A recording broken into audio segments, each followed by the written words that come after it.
Hello everyone. In the class today we'll discuss about equipotential surfaces. So what are equipotential surfaces? Let us understand now. Equipotential surfaces, as obvious from the name itself, are those surfaces all over which the value of electric potential is same. So what is equipotential surface? It is an envelope of points in the medium where electric potential due to a charge or charge configuration has same or equal value. Remember, envelope of points is always a surface. We cannot write the word locus of points. When we say locus of points, that means we are talking about a curve. So envelope of points in the medium where there is same value of electric potential due to a charge or any configuration of charge is a surface, and that is called an equipotential surface. Let us now understand some of the properties of equipotential surfaces, EQPS. Well, the very first property is that the value of electric potential is same all over surface. That is what we have understood, and that is also obvious from the name itself. So value of electric potential is constant all over an equipotential surface. Potential difference between any 2 points over an equipotential surface is zero. Why zero? When potential everywhere on the surface has same value, so if you find out the potential difference between any 2 points, it will always come out to be zero. Well, work done in moving a charge. When we move a charge over an equipotential surface, well, the work done is always zero. So work done in moving a charge over an equipotential surface is always zero. Why zero? Because work done we know is the product of charge and potential difference. The charge moves across, and potential difference between any 2 points over an equipotential surface is zero. Therefore work done is zero. Well, if we move a charge like this, if we move a charge say Q all around another charge small q on the circular path of radius r, what is work done in the process? Work done in the process is going to be zero, because this sphere, this circular path, this circle is going to lie over a surface of a sphere, and that sphere is nothing but an equipotential surface of this particular charge. And so this capital Q is moving over an equipotential surface. So work done in moving this charge all over this surface from one point to another point, whether it moves for half the circle or it moves for 1/4 revolution or it continues moving, well, the work done in all situations would be zero. Equipotential surfaces are always normal to electric field intensity or ELF, and this point can also be restated as electric field is always perpendicular to equipotential surfaces. So equipotential surfaces are always normal to electric field, or electric field is perpendicular to equipotential surfaces. Both means the same. The direction of electric field at any point over an equipotential surface is always normal to equipotential surface. Next point, very important, concentration of equipotential surfaces. When we draw equipotential surfaces, we have to bear this point in mind. Concentration of equipotential surfaces is directly proportional to magnitude of electric field intensity or electric field. If the surfaces are made more closer, concentration is greater. That indicates that the value of magnetic field is greater. So by concentration of equipotential surface, we denote, we show, we illustrate the magnitude of electric field intensity. And finally, no two equipotential surfaces ever intersect. They never intersect. Why? If they intersect, what will happen? If two equipotential surfaces intersect, well, there would be two different normal to the surfaces. There would be two different normal. Normal here would be what? Like this, and normal to this surface would be what? Like this. Two different normals. That means electric field at this particular point, that is the point of intersection, would be in two different directions, which is practically not possible. Why can't electric field at any point be in two directions? It is simply because electric field is a vector quantity. Every vector always has a unique magnitude and a unique direction. There cannot be two directions for a vector. Therefore, two directions for a vector is not possible. Subsequently, electron forces never intersect. Now children, we are going to see how electric equipotential surfaces look like. So we are going to illustrate them, we are going to draw them for various type of charge distributions like point charge. So due to point charge, equipotential surfaces are spherical in shape. They are all concentric spheres. If this is point charge placed right at the center, then every sphere, every concentric sphere we are going to make is what? An equipotential surface. Well, electron forces are spherically symmetric in fashion. They all move out like this, form a point positive charge. So electron forces move in spherically symmetric fashion, and these electron forces are radially symmetric, and they are always along the radius of every sphere. So they are always normal to the surface of the sphere. You know, radius is perpendicular to the surface of the sphere. So every sphere is a different equipotential surface. Potential here, if this is an equipotential surface, so potential here is same as potential here, is same as potential here, is same as potential here. But this value of potential would be different if we move on to this sphere. The potential all over the surface would be same, but that same value would not be same as here. So value of electric potential all over a surface is same. Over different spheres, the value of electric potential is going to be different.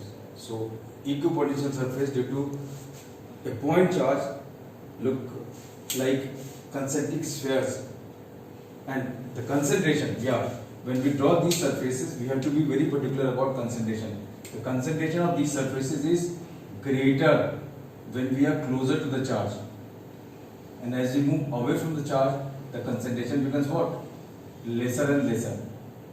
So this is the concentration of equipotential surfaces due to point charge. You can see here the surfaces are very close to each other, nearer the charge. As you move away from the charge, the concentration goes on decreasing. So this increasing distance between different spheres shows that the electric field intensity decreases as you move away from the charge. Well, line charge. If this is line charge, that is the charge along this length, well, every coaxial cylinder we are going to make would be an equipotential surface, would be a distinct equipotential surface. Well, electron forces, due to any line charge, they all are what? In radially symmetric fashion. Electron forces, they always emerge out how? They always emerge out in radially symmetric fashion. Electron forces always emerge out from any point over this line charge in radially symmetric fashion, that you know already. And these radii which we are drawing here in every cross section, they are always perpendicular to the curved surface of the cylinder. So electron forces are perpendicular to these curved surfaces of the cylinder. They are perpendicular to equipotential surface, and the concentration, yes, again, the concentration of cylinders would be greater when we are closer to the charge, and this concentration goes on decreasing as you move away from the charge. So the decreasing concentration of right circular cylinders drawn along this axis shows the decreasing value of electric field intensity. Now let us see equipotential surfaces due to uniform electric field. Children, uniform electric field is represented by equidistant electric lines of forces. These are electrical forces which are equidistant, and they represent uniform electric field. and equipotential surfaces, because of uniform electric field, they all are parallel planes. They all are parallel planes, and all these parallel planes are what? Equidistant. And how are they equidistant? See, the parallel planes are equidistant, and the planes look like this.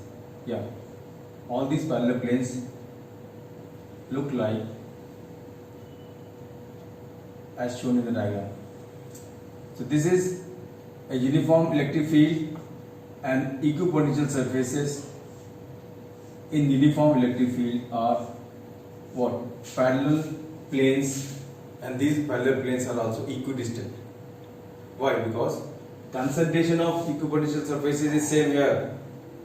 It has to be same as electric field is what? Constant. This is uniform electric field. And if we wish to find out electric field intensity, then we have to use the definition of electric field intensity, that is negative potential gradient. We find out potential difference between any two surfaces and divide that potential difference. The potential difference between these two surfaces is what? dV, and separation between them is what? dr. Then electric field which exists is what? dV by dr. Of course, in this direction, the value of electric potential decreases.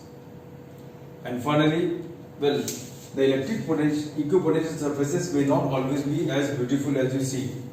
In point charge, you see concentric spheres. Due to line charge, you see coaxial cylinders, and due to uniform electric field, they are what? Parallel planes. But the equipotential surfaces may be very complicated. One example I am going to give in this regard. Well, there are two cylindrical anodes. These cylindrical anodes are used in cyclotron. These cylindrical anodes are used in electron microscope, not cyclotron, electron microscope. They are also used in CRO, cathode ray oscilloscope. In old televisions, we had CRO, and CRO is still used as one of the diagnostic tools in medical. Well, in CRO, we use two cylindrical anodes, or number of cylindrical anodes. The cylindrical anodes are anodes of ring shape, and each anode, as you move from one side to another side, they are in series. They are connected with increasing value of positive potential. So what are equipotential surfaces due to cylindrical anodes? Due to cylindrical anodes, these are two cylindrical anodes, and equipotential surfaces in between these two cylindrical anodes look like, yeah, they look like this. This is the diagram of equipotential surfaces due to cylindrical anodes. This is the diagram of equipotential surfaces due to cylindrical anodes. See, the diagram is becoming more and more complicated. So the equipotential surfaces may not be as beautiful, they may be very complicated as equipotential surfaces due to cylindrical anodes.